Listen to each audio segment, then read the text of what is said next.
గత 2 రోజులుగా మనం వర్కౌట్ చేయలేదు. దాని తర్వాత ఒక్కరోజు వర్కౌట్ చేస్తేనే మన బాడీ పంప్ ఇట్లా అనిపిస్తుంది. Day 78 of road to ICN.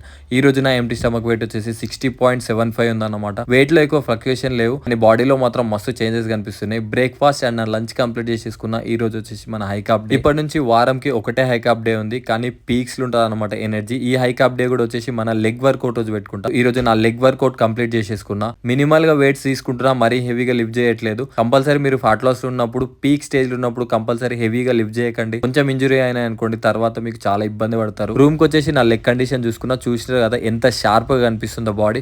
కొంచెం బాడీ హెయిర్ రిమూవ్ చేస్తే ఇంకా బెటర్ గా కనిపిస్తుంది. ఇట్లానే నా బాడీ ఫ్యాట్ పర్సెంటేజ్ కూడా చాలా డ్రాప్ అయింది. మీరు చూసి కండిషన్ అయితే బాగానే అవుతుంది. చాలా వర్షాలు పడుతున్నాయి బయట. ఇక ఈ టైంలో మనకు చాయ్ క్రేవింగ్స్ అనేది ఘోరంగా వస్తాయి. అట్లనే ఇక మనం ఇంట్లోనే చాయ్ ప్రిపేర్ చేసేసుకున్నాం మన క్యాలరీస్ లో ఫిట్ ఇన్ అయ్యేటట్టు. తర్వాత నా డిన్నర్ కంప్లీట్ చేసేసుకొని వాక్ కంప్లీట్ చేసుకున్నా 2.5 hours. వాక్ తర్వాత మాత్రం బాడీ కండిషన్ మస్తు అనిపిస్తుంది. రేపు మళ్ళీ కలుద్దాం.